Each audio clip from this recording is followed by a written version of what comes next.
Buenos días de nuevo, ¿qué tal estáis? ¿Cómo esteu? Todos a casa, gracias, gracias a todos y a todas a los que nos lleváis acompañando toda la mañana en esta primera jornada dentro del paraguas Trapezi Pro Catalanars, a puntito de arrancar con la Fira de Trapezi, la Fira de Circ de Cataluña.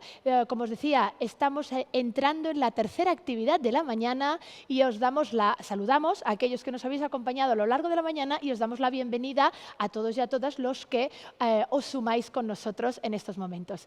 ¿Qué actividad tenemos ahora? Pues precisamente tenemos un taller que sin duda despertará conciencias, despertará preocupaciones o no, o quizá nos aporte soluciones. Recibe la actividad, es un taller, como os decía, organizado por COFAE, y que recibe el título sobre sostenibilidad y cultura. Con eso casi os estoy haciendo spoiler, os lo estoy desvelando todo.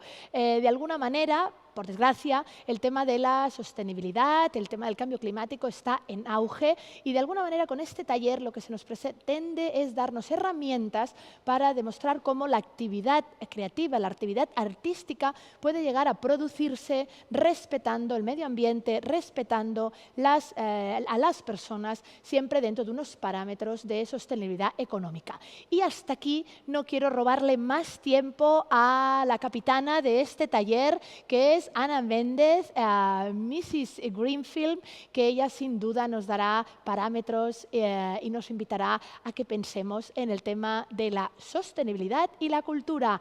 Ana, buenos días.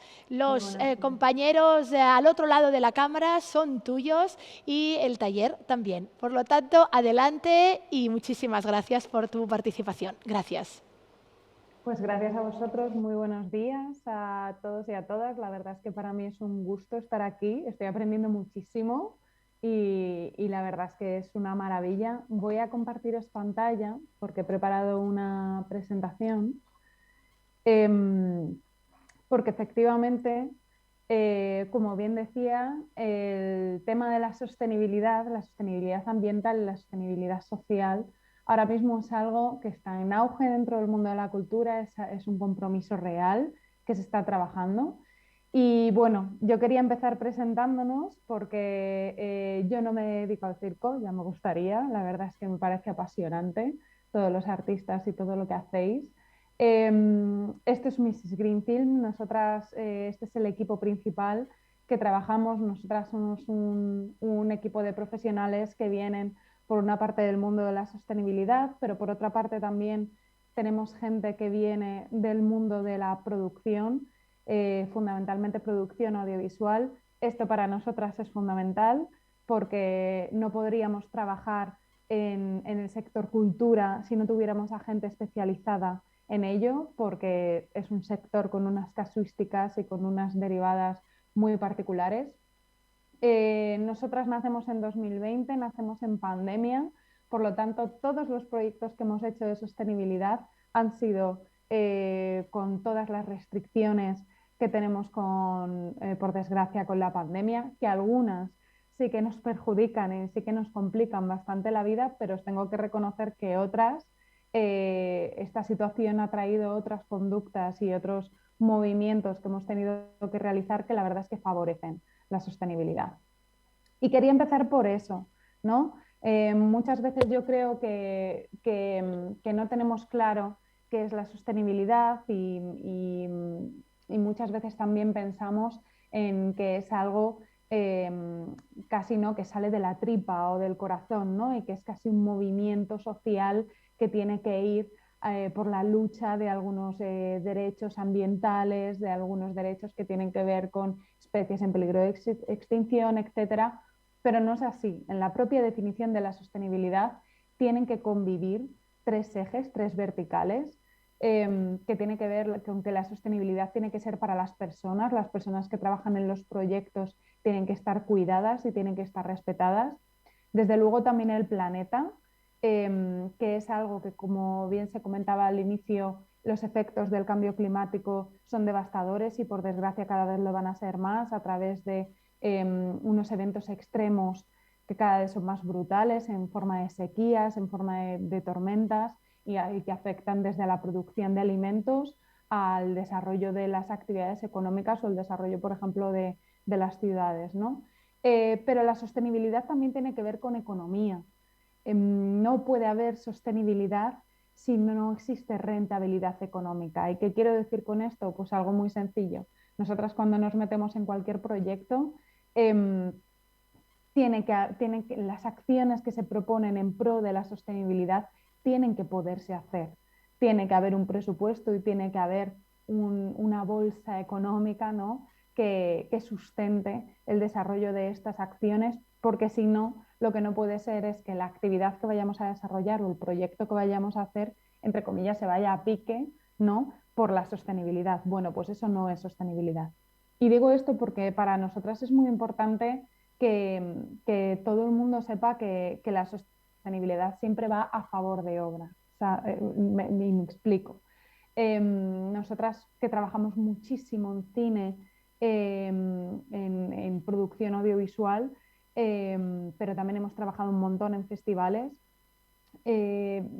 lo que vemos es que siempre existe como un miedo a que las chicas de sostenibilidad van a comerme presupuesto, van a hacer es que yo no tengo dinero, es que no puedo, es que tal. Bueno, vamos a encontrar la manera y siempre vamos a trabajar en pro de encontrar un equilibrio, ¿vale?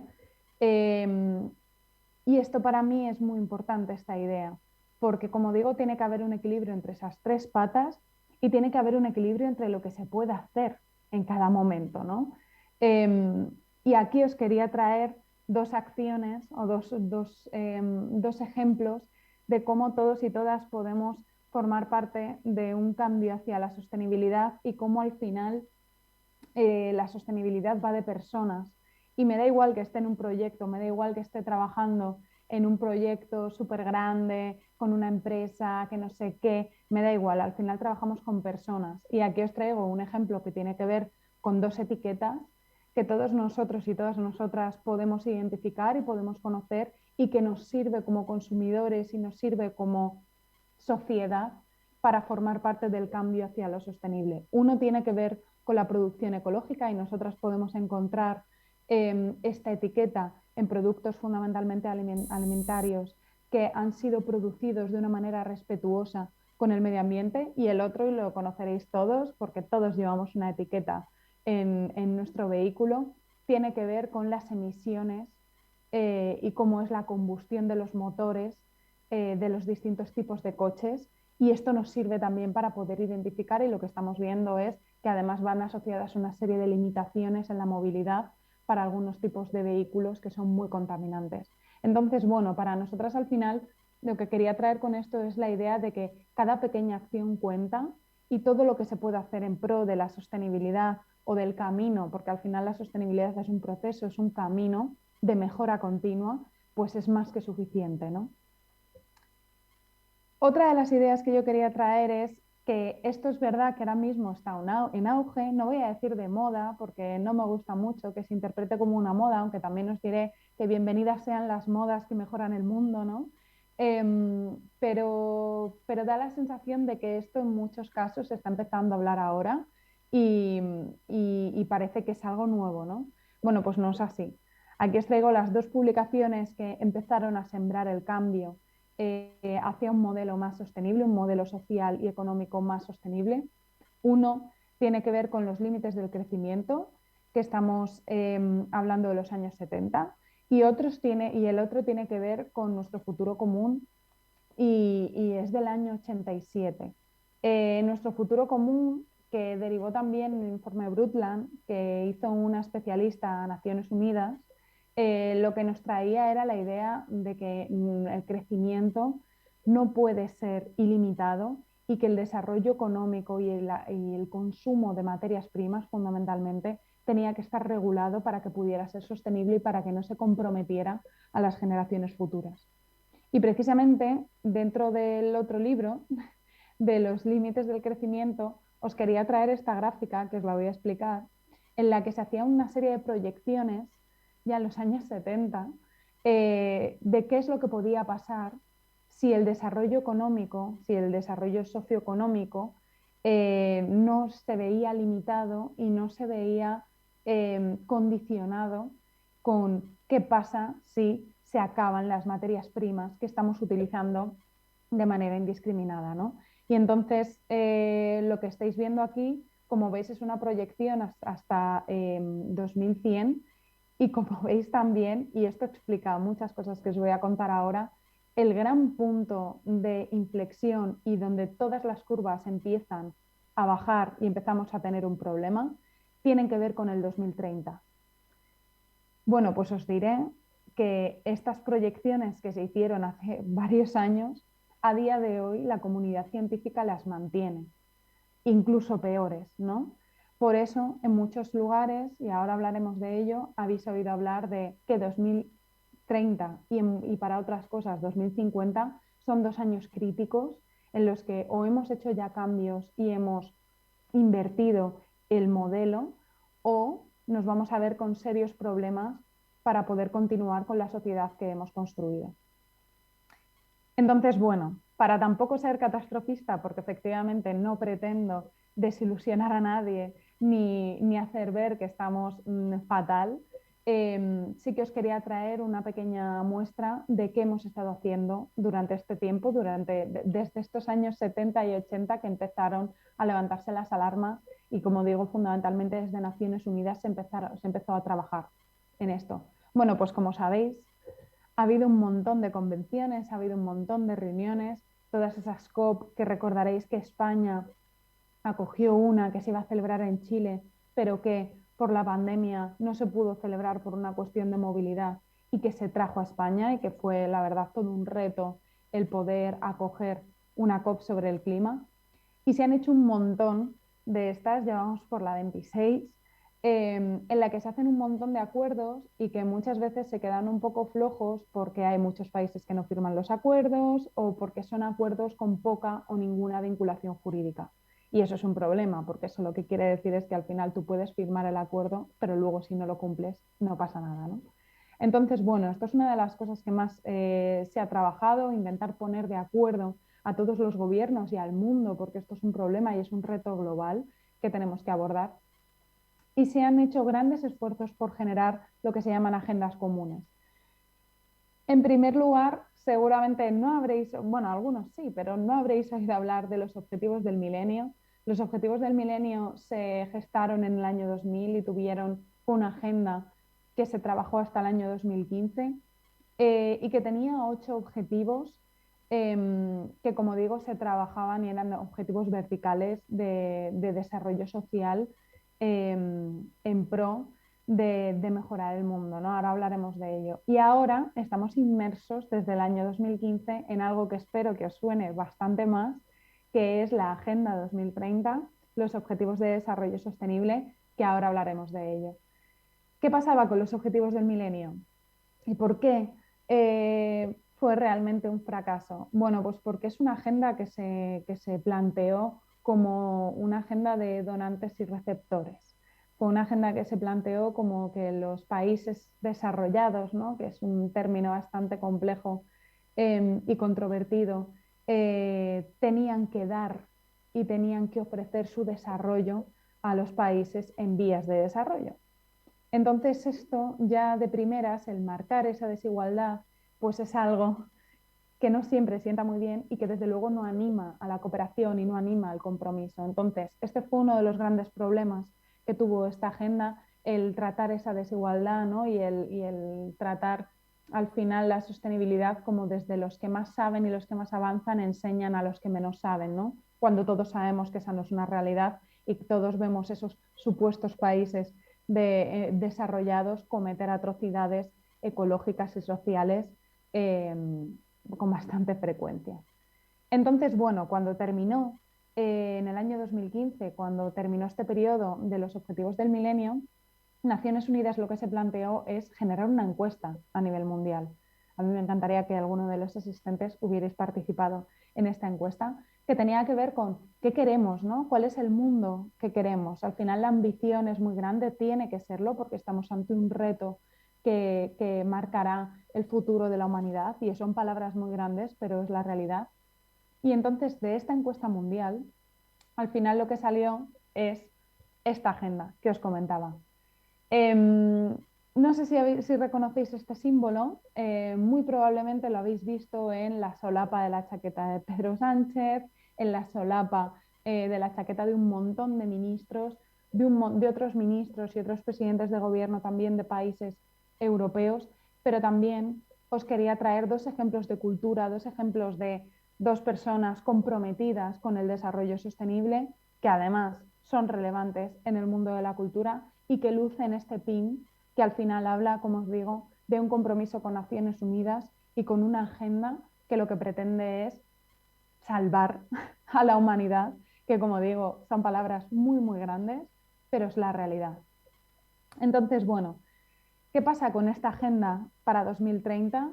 Tenemos ya muy poco tiempo, estamos en el 2022, nos queda muy, muy poco para poder conseguirlo. Esta agenda tiene 17 objetivos a cumplir, que como veis hay algunos que están muy ligados con el desarrollo social, el fin de la pobreza, el hambre cero, la salud y, salud y bienestar, educación, igualdad de género, agua y saneamiento. Otras tienen que ver con el desarrollo económico, como por ejemplo lo que tiene que ver con la energía, trabajo decente y crecimiento económico, industria e innovación, reducción de desigualdades, sobre todo ligadas con el empleo, ciudades sostenibles, producción y consumo responsable, y luego una serie de objetivos que tienen que ver con el planeta, acción por el clima, vida submarina, vida de ecosistemas terrestres, y dos objetivos que son transversales a toda la agenda, que tiene que ver con la paz y la justicia y que tiene que ver con las alianzas. Porque esta agenda tiene como claim, como lema, sin dejar a nadie atrás, y esto no lo podemos conseguir si no lo hacemos entre todos y todas, y si no nos ponemos en igualdad de condiciones todos los gobiernos, todas las empresas y toda la sociedad. Cada uno de estos objetivos tiene una meta a cumplir. Son más de 150 metas en total y hay muchísimos países que se han comprometido y que han generado a través de esta agenda mundial su propia agenda, como en el caso de España, que tiene una transposición de la agenda. Y que, bueno, una de las cosas también fundamentales que os quería traer es que existe un organismo internacional que lo que hace es evaluar cuáles son los compromisos que se han desarrollado por todos los países y cómo se están alcanzando año a año. En este caso, en España, el INE, y si os metéis en la página del INE lo veréis, tiene un seguimiento de cuáles son los compromisos a los que se ha adherido España y cómo los van alcanzando a través de la información que proporcionan todos los ministerios. Y este es el último resultado que tenemos. No sé si lo veis bien, pero os lo voy a resumir. En el caso de España, si no lo veis bien, lo que sí que veréis bien es que ningún color está en verde. ¿Qué quiere decir esto? Pues que no estamos muy bien, ¿vale? Y de hecho, a veces es sorprendente porque nadie diría que en España tenemos un problema de hambre cero. Bueno, pues cuando te pones a trabajar en esto y cuando te pones realmente, como hablabais al principio, a sacar números, a sacar datos, te das cuenta de que no estamos nada bien. Y pasa lo mismo, por ejemplo, con el saneamiento del agua, ¿no? Que pueda llegar un agua potable de calidad a todos los lugares de España, pues no estamos tan bien como podíamos pensar, ¿no? Al final esto es una realidad, como veis además, todos los que tienen que ver con el planeta, el 13, el 14 y el 15 que están abajo, están en rojo. Por lo tanto, esto es lo que nosotros deberíamos comprometernos. O sea, no estamos tan bien como podría parecer. Imaginaros cómo pueden estar otros países fuera de Europa, porque esta realidad que tiene España, también os diré que no es muy distinta a la que tienen la mayoría de los países del resto de Europa, y esto lo que nos hace ver es que tenemos mucho que avanzar y mucho que hacer. Una de las diferencias también que tiene esta agenda respecto a los objetivos del milenio es que nos aplica a todos y a todas. Aplica a las empresas, llama a las empresas a tener sus propios compromisos, llama a los gobiernos, pero no solo al gobierno de España, sino también a los gobiernos regionales y a los ayuntamientos a comprometerse con la agenda. Y si buceáis en muchos de los ayuntamientos de este país, veréis que tienen su propia agenda y cómo contribuyen a los objetivos de desarrollo sostenible. Y luego también aplica o llama a la sociedad, porque al final, como decía, aquí somos todos personas, los que componen las empresas, los que componen las administraciones públicas, los que componen absolutamente todo, y la sociedad tiene que estar informada y tiene que conocer qué es la Agenda 2030 y qué es lo que podemos hacer. Al final, y lo veréis en las noticias, estamos sin parar de hablar de ello, esto va de un cambio de sistema y se está dando en muchos casos. Estamos viendo con todas las cosas que se pueden mejorar y que todavía hay que hacerlo de una manera más sostenible con los territorios, pero estamos viendo que está habiendo una transición energética espectacular. La energía limpia es uno de los principales objetivos que tiene España y uno de los principales compromisos. Como digo, hay mucho que hacer todavía en cómo hacemos que esta transición sea respetuosa con los territorios y genere economía local, pero estamos en ello.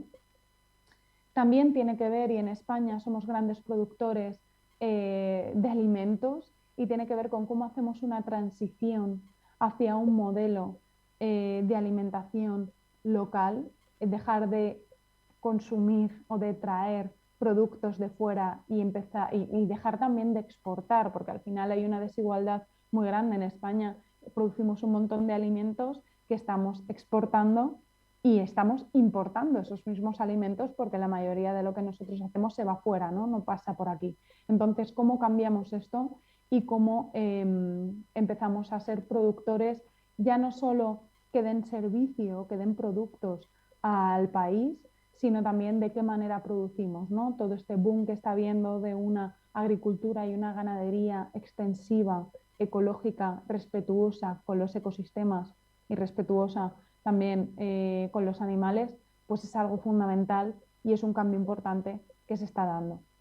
Y bueno, la movilidad, ¿no? El temón también, porque, y esto es algo que Europa está impulsando de una forma totalmente coordinada, cómo se quiere hacer ese cambio hacia un modelo de movilidad sostenible, también tener una menor dependencia de los combustibles fósiles, que como sabemos tienen muchísimos problemas y que ahora, por desgracia, con todo el conflicto que está habiendo también en Europa, pues trae muchísimos más problemas que se suman y que fortalecen a esta tendencia que, como digo, ya estaba clara dentro de Europa y que ahora se ha fortalecido mucho más, que tiene que ver con cómo cambiamos nuestra movilidad, no solo en cómo es el combustible para nuestros vehículos, sino cómo también se favorece el tren, cómo también se cambian y se innova en los aviones, que contaminan muchísimo y que tienen muchísimos problemas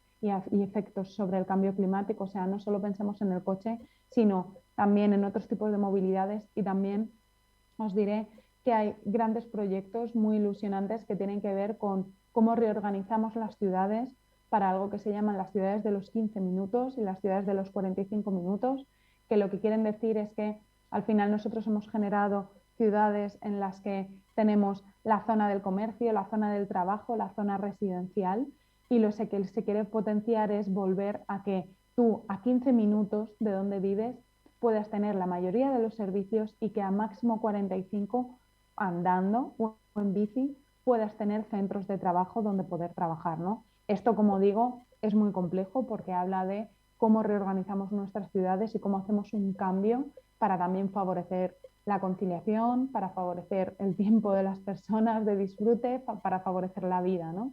Entonces, bueno, esto tiene que ver con la movilidad, pero no con el coche eléctrico o no con los cambios en los vehículos.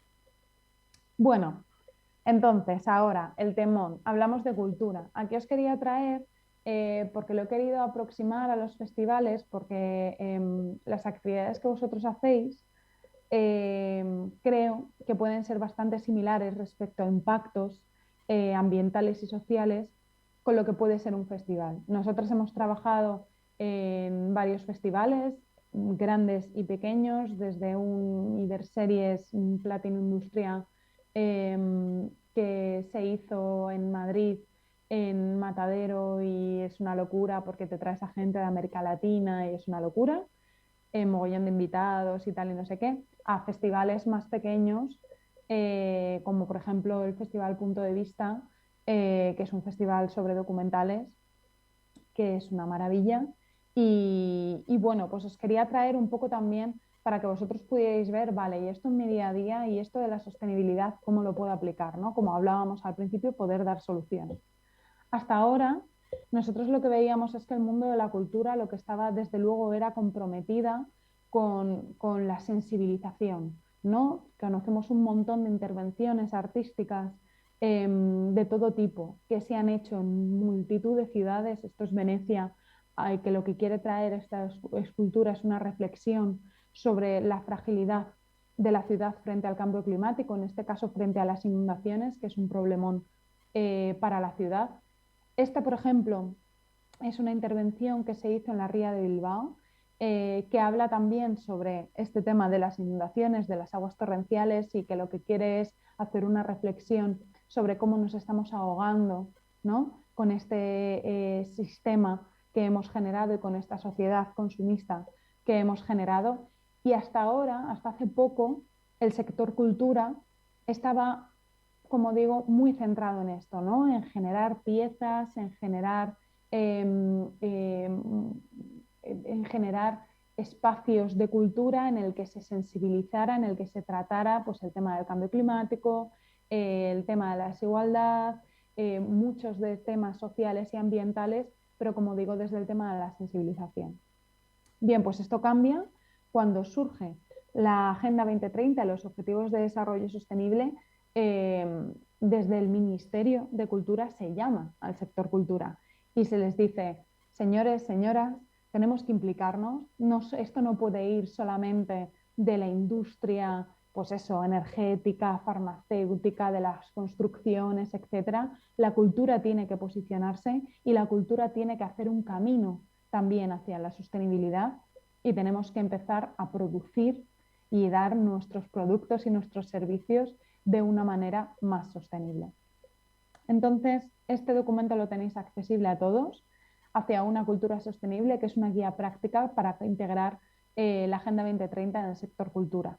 Para que os hagáis una idea, aquí estamos hablando de la implicación de grandes museos de España, como puede ser el Museo del Prado, que ha generado ha generado su propia agenda y su propio plan de acción y está cambiando un montón de procesos para ver cómo pueden hacer sus actividades de una forma más sostenible. Aquí, desde luego, tenemos al cine, tenemos también al entretenimiento y a la televisión y tenemos también, como decía, a toda la generación de festivales, de encuentros, de ferias, de todo tipo de espectáculos artísticos que podamos hacer, ¿no? Esto, como digo, lo tenéis disponible en el Ministerio de Cultura y si ponéis el título lo vais a encontrar en PDF sin problema.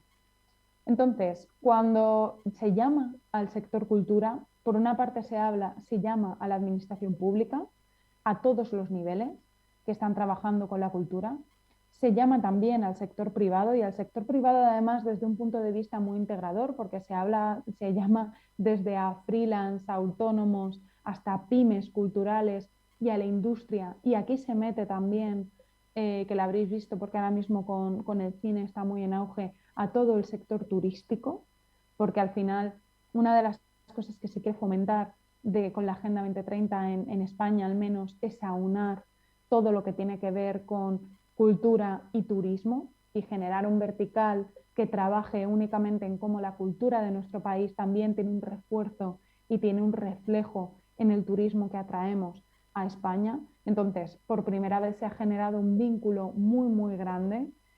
No hay más que ver que este año, como a lo mejor sabéis, en Fitur, que es la feria de turismo más importante que hay en España y que atrae a profesionales de todo el mundo, pues estaba hablando, había stands y había lugares de encuentro hablando principalmente de cultura.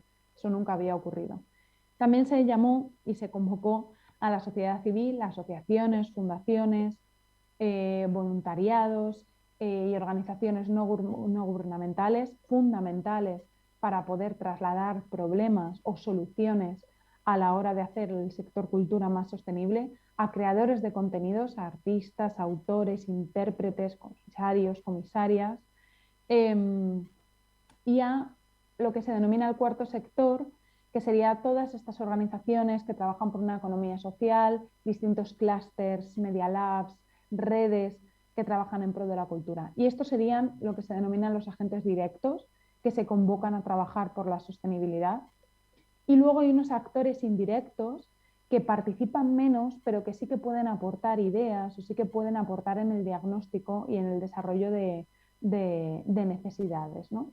Que pueden ser proveedores y empresas que trabajan para el sector cultura, pues desde empresas que trabajan en la movilidad, en la construcción, iluminación, sonido, comunicación, viajes, hotelería, seguros, gestores de eventos, absolutamente todo, patrocinadores y mecenas, en este caso también marcas que están interesadas y que tienen un histórico de trabajo y de patrocinio y de fomento de la cultura, que estén también implicadas, suministradores de materiales, consumibles, etcétera, y también redes colaborativas. Esto es a todo el sector, esto es todas las partes del sector que se convoca y me lo diréis vosotros, pero a mí me parece que está bastante completo. Nunca se habían hecho unas mesas tan transversales y tan completas. Y como digo, lo que se quería sacar de aquí era, por una parte, un diagnóstico de, vale, si queremos ser más sostenibles, qué cosas tenemos que cambiar, y luego soluciones, el cómo lo podemos hacer, cómo podemos trazar un camino que nos permita ser más sostenibles. Y al final os quería traer un ejemplo de cuáles serían las fases que compondrían un plan de acción, ¿no? Sostenible si lo quisiéramos aplicar. Por una parte, tiene que haber un compromiso real. Huimos del greenwashing, huimos del compromiso de sí, sí, sí, frente a la cámara o frente a los medios digo que sí, pero luego es que no. Tiene que haber un compromiso real y un compromiso además y un mandato desde lo más alto del proyecto, ¿no? Más que nada porque es que si luego tenemos que trabajar con los distintos departamentos o tenemos que trabajar con los distintos profesionales implicados, pues si esos profesionales que están hasta aquí de curro, lo que reciben de sus jefes o de los promotores es un, bueno, sí, hacerlo de siempre y esto pues ya veremos cómo lo apañamos, pues al final no va a haber ningún cambio real. Entonces el mandato y el compromiso es fundamental. Luego tiene que haber un diagnóstico. Nosotras, gran parte de nuestro trabajo tiene que ver con, ¿vale? ¿Cómo estamos? Porque podemos estar muy bien. O sea, nosotras continuamente en los proyectos en los que trabajamos nos encontramos con un montón de profesionales que ya están aplicando medidas sostenibles sin saberlo, en muchos casos, o a veces con conciencia, ¿no? Entonces tenemos que saber dónde estamos y qué estamos haciendo ya. Luego tenemos que plantearnos una serie de objetivos y de acciones realistas, ¿vale? Aquí volvemos a ese triple balance, ¿no? Que teníamos que conseguir. Tenemos que plantear que nuestros objetivos y nuestras acciones los podamos cumplir, ¿no? Porque si no, luego además también nos generamos una frustración, si no se queda la idea de que esto no sirve para nada, etcétera. Entonces, tenemos que ser realistas y más vale tener un compromiso o un objetivo más pequeño y alcanzarlo que ponerte, por ejemplo, la idea de que todo tu transporte va a ser ecológico o eléctrico y que luego eso sea inalcanzable, ¿no? Entonces es mejor ir poco a poco, aunque nuestro compromiso sea ambicioso.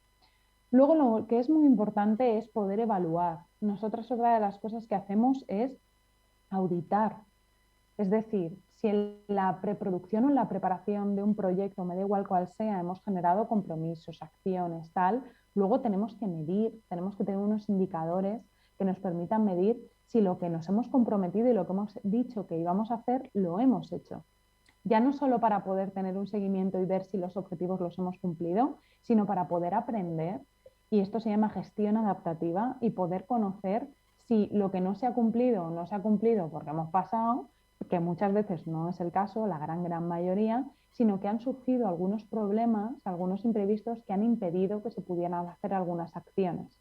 Entonces, esto lo tenemos que saber y esto tenemos que hacer un seguimiento durante el proceso, en este caso, cuando se está llevando a cabo el evento, la película, la feria, me da igual, lo que sea, ¿no? Porque como digo, esto se puede aplicar desde proyectos enormes a proyectos muy pequeños. Y luego, por último, que aquí antes estábamos hablando, las compañeras estaban hablando también de la importancia de dar a conocer, ¿no? De comunicar. Vamos a comunicar el proceso, vamos a poder contar, y es importante hacerlo, el compromiso que tenemos, los objetivos que nos planteamos, lo que hemos hecho, lo que ha pasado, vamos a contarlo, porque al final es lo de siempre, si no lo cuentas parece que no existe, ¿no? Y además es algo que ayuda a todos los demás a aprender y en este caso el sector necesita de ejemplos y necesita de proyectos que apliquen estos nuevos sistemas de producir y de hacer y que lo cuenten, ¿no? Y que no se quede metido en un cajón o se quede escondido en un equipo, ¿no? Y os quería traer un ejemplo gordo, ¿no? Porque os podía traer un ejemplo chiquitito de algo muy amable, de algo que mueve pocos recursos, que tiene poco impacto, pero no. Os quiero traer un ejemplo muy ambicioso de un festival de música, uno de los más importantes que tenemos en España y que es una barbaridad lo que hacen, ¿no? Al final esto es un festival que se hace en un monte que pertenece al ayuntamiento de Bilbao y que es un monte protegido, ¿vale? Tiene una serie de sistemas de protección que permiten, dentro de los usos de la zonificación, permite desde luego el desarrollo de esta actividad, pero digamos que no es un festival urbano, ¿no? No es algo que sea en una ciudad y entonces tal, no, no, no, nos desplazamos a un espacio natural y tenemos que tener ahí unos cuidados especiales. Desde el BBK, ellos ya llevan varios años aplicando esto que hablábamos de la Agenda 2030 y adaptando, seleccionando qué objetivos de desarrollo sostenible son con los que ellos se comprometen, desarrollando una serie de acciones, llevándolas a cabo y midiendo cuáles están siendo los resultados. Y os he querido traer algunas para que veáis qué compromisos podemos alcanzar y qué se puede hacer. Ellos decidieron comprometerse, porque esto ya, de verdad, hay algunas que son obligadas por la actividad que hacemos y hay otras que tienen que ver con, pues yo me quiero comprometer con esto, ¿no? Ellos decidieron comprometerse con el objetivo de salud y bienestar, ¿no? ¿A través de qué? A través del fomento del uso de productos locales, con acuerdos con proveedores locales, fomentando la economía local. Hicieron clases gratuitas de yoga durante el festival para fomentar que la gente cuando no estuviera en el festival escuchando música en los tiempos muertos pues pudiera estar haciendo actividades físicas. A ver, voy a mover un momento esto porque me tapa. Ay, no me deja. Bueno, perdón. Generaron una oferta gastronómica amplia que contemplaba todas las restricciones alimentarias, que la verdad es que eso es algo muy interesante y bueno, pues eso también da una realidad, ¿no? de la sociedad en la que vivimos y que bueno, que ahora mismo hay desde un montón de alergias, por desgracia, cuestiones que tienen que ver con el gluten, pero también hay preferencias a la hora de alimentarse y bueno, pues ellos estaban bastante implicados con esto. Después decidieron comprometerse con el objetivo que tiene que ver con educación de calidad a través de dos acciones muy interesantes. Una, la formación directa para puestos auxiliares. Esto es muy interesante, o sea, al final nosotros también lo hacemos, trabajar con los equipos para que no solamente esto sea un mandato, sino que absolutamente todo el mundo implicado en el proyecto sepa de sostenibilidad y sepa por qué estamos trabajando en pro de un desarrollo sostenible, ¿no? Y cada uno de los departamentos cómo puede apoyar, o cada uno de los profesionales cómo puede apoyar desde la parte más artística a la parte más técnica. Y luego ellos también decidieron comprometerse y lo hacen favoreciendo el desarrollo de primeros empleos, de contratos a gente joven, etcétera, con la formación que tenía que haber. Pero bueno, como veis, nadie diría que un festival de música se compromete con la educación de calidad. Bueno, pues puede llegar a hacerlo, ¿no? Desde luego la igualdad de género es un compromiso muy importante que todos y todas deberíamos trabajar en él. Ellos al final partían de lo primero que hicieron en este diagnóstico que hablábamos antes, es ver en qué situación estaban. Entonces ellos vieron que tenían un 66% de hombres en los departamentos, un 28% de mujeres y luego tenían una serie de grupos mixtos, que era la minoría, y decidieron cambiarlo, ¿no? Y al final lo que hicieron fue contratar a un 55% de mujeres, a un 45% de hombres. Además, una cosa que seguramente habréis oído, porque no solamente ocurre aquí, sino cada vez nos encontramos en más ferias y festivales que existe, genera un punto morado muy relacionado con la violencia de género, por si alguna de las mujeres que estaban en el festival sufrían acoso o violencia, podían acudir a este punto. Y luego también la generación de un protocolo contra acciones sexistas, ¿no? Que además es un protocolo que se revisa todos los años, y esto es muy interesante. Y otra de las cosas que a mí me parece muy interesante con esto es lo que tiene que ver con la conciliación, ¿no? En este caso no, porque en este caso no tengo constancia de que lo estén haciendo para las artistas que acuden, pero nosotras sí que trabajamos intentando fomentar puntos de conciliación familiar en el que, pues para que os hagáis una idea y lo tenéis que saber, si al final estás de gira o si al final te estás moviendo o tienes que desarrollar una película que te tienes que ir a picos de Europa durante 3 meses a rodar, pues qué haces con tus hijos, ¿no? O sea, cómo es esa conciliación familiar y cómo los proyectos pueden ayudar generando espacios de conciliación, teniendo un equipo de conciliación, de tal manera que los padres y las madres no tengan que separarse de sus hijos cuando están desarrollando su trabajo, ya que su trabajo es este, ¿no? Es moverse, es viajar, etcétera. Entonces, bueno, pues se está empezando a trabajar bastante en temas de conciliación, aunque nos queda mucho, mucho, porque al final esto, como decíamos, tira de presupuesto y ahora mismo no es algo prioritario, pero nosotras sí que vemos que es algo que está empezando a calar, porque es fundamental que lo haga. Agua limpia y saneamiento. Ellos ya lo hacían, esto es una acción que no supuso ningún cambio porque ellos ya trabajaban en ello, poniendo fuentes de agua potable y gratuitas en el recinto, al final cobrar por el agua, bueno, pues si quieres un agua mineral, muy bien, pero en cualquiera de estos eventos el acceso al agua no debería ser, no debería tener un coste, ¿no? Porque al final estamos hablando de salud. No estamos hablando de que yo me quiero tomar una copa o me apetece no sé qué, sino que estamos hablando de que yo necesito hidratarme, ¿no? Entonces, bueno, este gesto la verdad es que es importante. El 7, que aplica muchísimo al sector cultura, que tiene que ver con el consumo de energía, ellos lo que hicieron fue optimizar el sistema de energía, ¿no? Al final, y esto lo vemos nosotras muchísimo, si tú te haces un buen diagnóstico y te paras a mirar si yo necesito la misma potencia todo el rato, si todo el rato tiene que estar esto encendido o puede estar apagado, o de qué manera puedo hacer que mi red de energía no sea consumo, consumo, consumo todo el rato desde que empiezo hasta que acabo. Cuando empiezas a buscar esos nuevos puntos de cambio, te encuentras con que hay alternativas, ya no solo en el modelo, ya no solo en de dónde tiras de la energía, qué compañías contratas para tener energía, sino también qué uso más eficiente puedo hacer yo de la energía, ¿vale? Y eso es en este caso lo que ellos hicieron. Después, trabajo decente y crecimiento económico. Ellos lo que hicieron fue 2 acciones, una que tenía que ver con la contratación directa de personal en la ciudad de Bilbao, y luego el fomento de la economía local con alianzas de comercios. No sé si alguno de vosotros habéis ido al festival, pero es brutal cómo se vuelca también la ciudad con el festival y cómo es un win-win en este sentido. Eh, Reducción de desigualdades. Y esto a mí me parece una de las cosas, uno de los grandes ajás que tenemos que tener en cuenta en el sector cultura. En algunos casos está ya muy conseguido, pero en otros nos queda bastante. Y, por ejemplo, un festival de música me parece un gran ejemplo.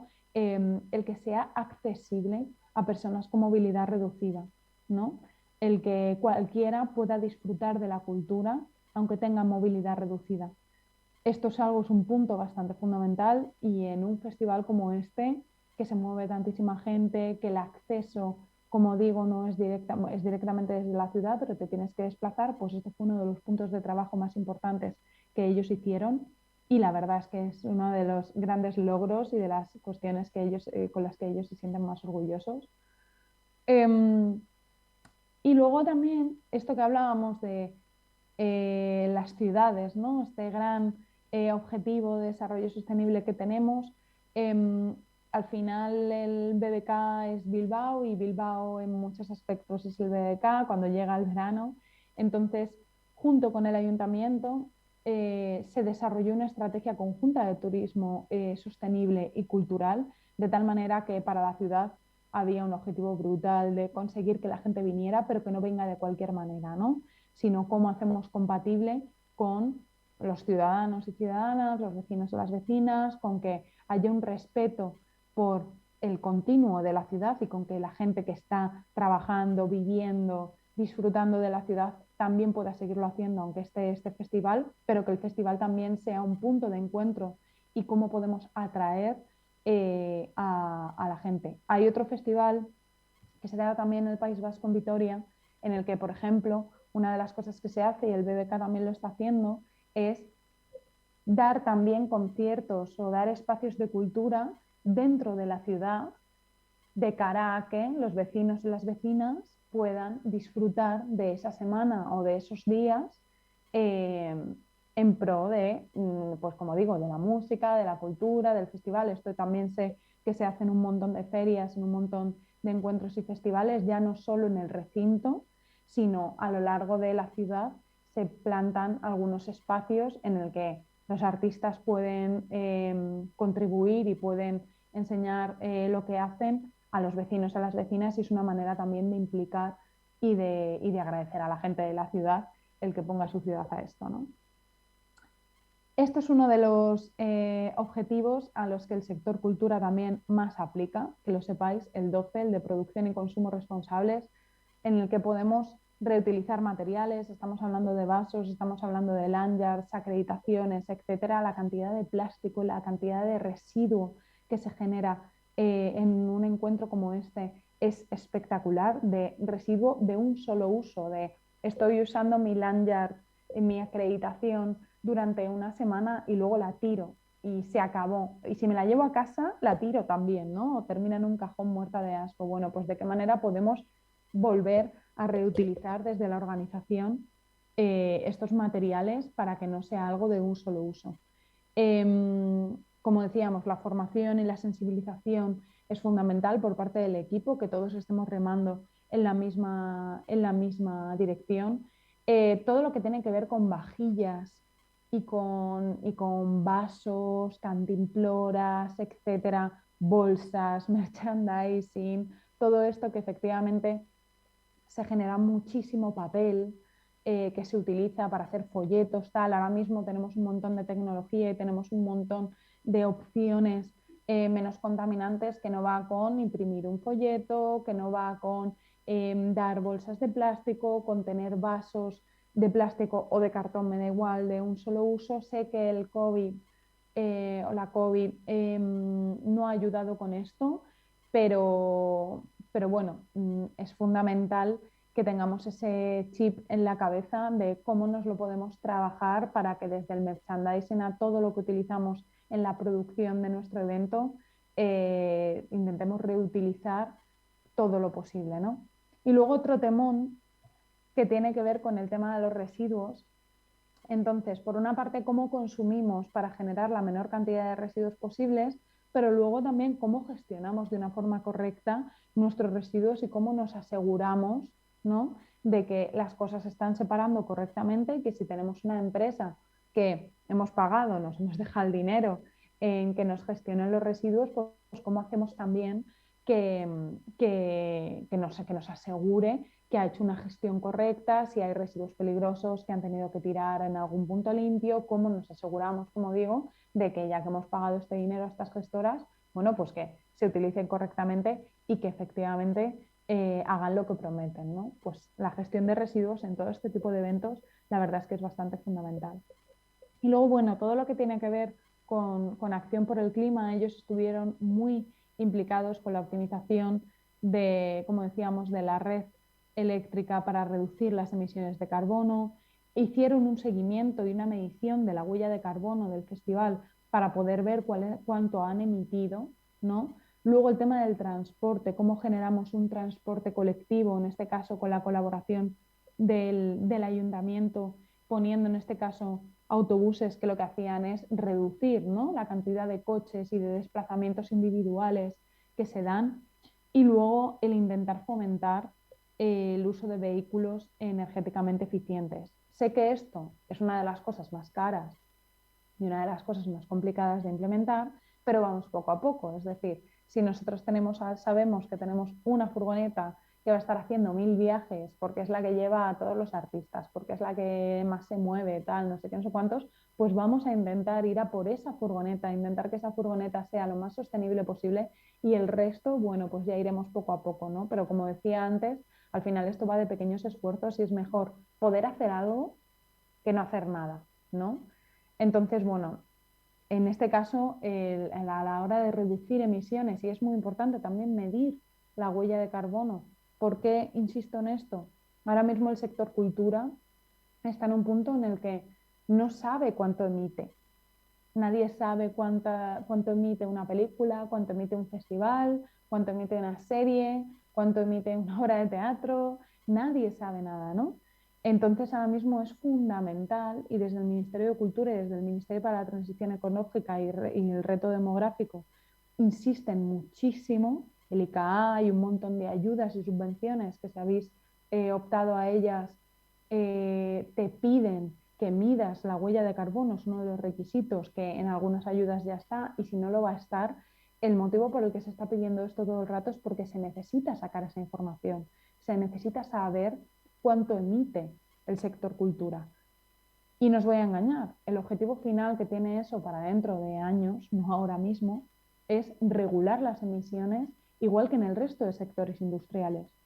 Igual que una farmacéutica, igual que una cementera, igual que otras industrias, no pueden emitir más de X toneladas de CO2 al año o por proyecto o por producto, etcétera, pues en algún momento eso le pasará al sector cultura y entonces una película o una obra de teatro o lo que sea no podrá emitir más de X. Pero ahora mismo eso, como no se sabe, pues como decía, estamos en este punto de recopilar la información. Y bueno, luego ellos también desarrollaron con el objetivo 17 un montón de alianzas que tenían que ver muchas con formación, con donaciones. El tema de las donaciones es muy interesante, todo lo que podamos donar, el generar un plan de donaciones para que las cosas no se tiren y no se conviertan en residuos. A nosotras cuando empezamos a trabajar en esto, una de las cosas que más nos alucinaba era la cantidad de residuos que se generan en muy poco tiempo, además para proyectos muy cortos, ¿no? O sea, tú haces un proyecto que en total a lo mejor son 6 meses de trabajo y eso es un proyecto muy corto, o 9 meses de trabajo y generas una cantidad de residuos y de cosas que no vuelves a utilizar que es espectacular, ¿no? Entonces, es muy importante el tema de las donaciones, desde el principio en las compras intentar reducir desde ahí, pero luego que las cosas no terminen siendo un residuo, sino que se les dé una segunda vida, eso también es fundamental. Y luego el tema de la comida, os diré que en este caso nosotras, que lo trabajamos muchísimo en el cine, para nosotras es una lucha el pelear y el trabajar con ONGs para que no se desperdicie y no se tire comida, sabiendo que hay mucha gente que pasa hambre, sabiendo que hay mucha necesidad en toda España, que ningún catering tire a la basura o ninguna comida se tire a ninguna ración de comida que sobre se tire a la basura, ¿no? Si lo podemos evitar. Entonces, bueno, os he querido hacer aquí un resumen ya para terminar, que es que si cualquiera de vosotros en cualquiera de vuestros proyectos os tuvierais que centrar en 5 cosas, en 5 ejes de trabajo, desde luego uno sería la movilidad, el intentar movernos y mover materiales y personas de la manera más sostenible posible. El tema de las compras, selección de proveedores sostenibles, selección de productos sostenibles. El tema de la gestión del agua, de intentar hacer un uso lo más eficiente posible del agua, tanto para producir como para dar cualquier servicio o generar cualquier encuentro. El tema de los residuos, y aquí unimos gestión correcta de los residuos con el fomento del reciclaje y las donaciones y el hacer esta economía circular, ¿no? Y el dar esta segunda vida a los productos. Y luego el tema de la energía, ¿no? De dónde viene la energía, con qué empresas contratamos. Ya solo con eso, que sepáis, haciendo muchas veces cambios en las empresas con las que contratamos, estamos reduciendo muchísimo la huella de carbono asociada a la energía que consumimos. Y estos serían los 5 ejes fundamentales en los que tendríamos que trabajar en cualquier proyecto de cultura, sabiendo que además hay muchísimos otros que son muy interesantes y que desde luego, si tuviera que destacar 2 sociales, tendrían que ver con la igualdad de género y de oportunidades y la conciliación laboral con la vida, no solo con la familia, sino con todo tipo de personas dependientes y con la vida en general. Así que nada, os he querido dejar aquí mi contacto para que me podáis escribir, ana@mrsgreenfield.com y nada, ahí tenéis también nuestra web y espero que tengáis un montón de preguntas o de dudas o que podamos ahora un poquito que me trasladéis inquietudes, así que nada, cuando quieras.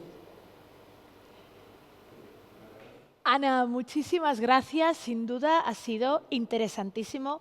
Yo creo que nos encontramos, como bien comentaba ella, ha hecho una radiografía de la situación, que es la que nos pone los pelos de punta y la que realmente todos somos de alguna manera conocedores, pero sobre todo lo interesante es qué responsabilidad tenemos cada uno de nosotros y de nosotras frente a esa problemática. Entonces, posiblemente todo quede muy lejos o nos parezca muy lejos, como comentaba, ¿no?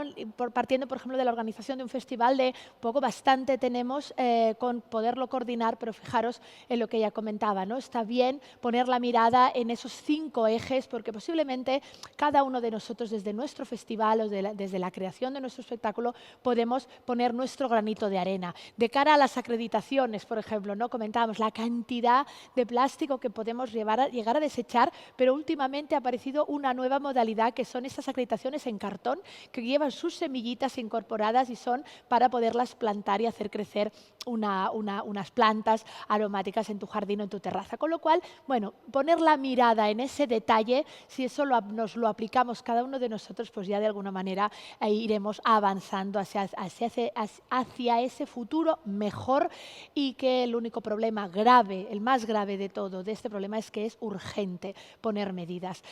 Sin más, Ana, de verdad, muchísimas gracias.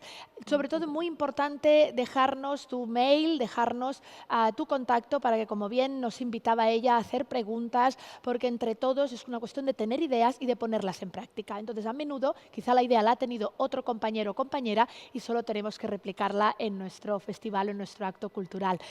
Pues muy bien, sin más, llegamos al final de la mañana, de esta primera mañana de estas jornadas Trapezi Pro Catalanars aquí en Cal Masó. Ha sido una mañana intensa, como comentaba, una de las medidas puede ser la igualdad de género. Podemos decir que de hecho estas jornadas han estado a la representatividad femenina, ha sido importante en todas las participantes, a las que sin duda agradecemos toda la sabiduría que nos han transmitido, o bien en los debates, en el taller o en la exposición del estudio en el caso de Circo Red. Agradeceros a vosotras esta participación, a todos y todas las que estáis al otro lado de la cámara, ¿no? Acompañándonos, que sin duda es importante saber que os tenemos. Tenéis los contactos de todo lo que hemos hablado hoy por si queréis profundizar en algún tema. Y sin más, como os decía, acabamos la mañana de esta primera jornada. Nos quedan 2 más. Agradecer, sin duda, a todo el equipo de MediaFrame, compañeros técnicos que están aquí, que son los que también están detrás de la cámara, no detrás de la pantalla, pero que hacen posible que realmente todo lo que pasa en cada una de nuestras casas y en este plató os llegue a todos vosotros. ¿Y qué más? Arrancamos hoy a las 5:30 ya con Trapezi, la Fira de Circ de Catalunya, con la inauguración oficial y con espectáculos ya desde primera hora de la tarde, como os decía. Sin más, me despido invitándoos a que volváis mañana a partir de las 10 de la mañana. Conectamos con la primera actividad, que en este caso es un debate, ya con los ponentes de forma presencial aquí en nuestro plató, y espero veros o saber que estáis todos y todas vosotras. Muchísimas gracias por vuestro tiempo, por vuestra atención y seguro por todos los comentarios que nos dejaréis en redes y demás. Gracias. Hasta mañana.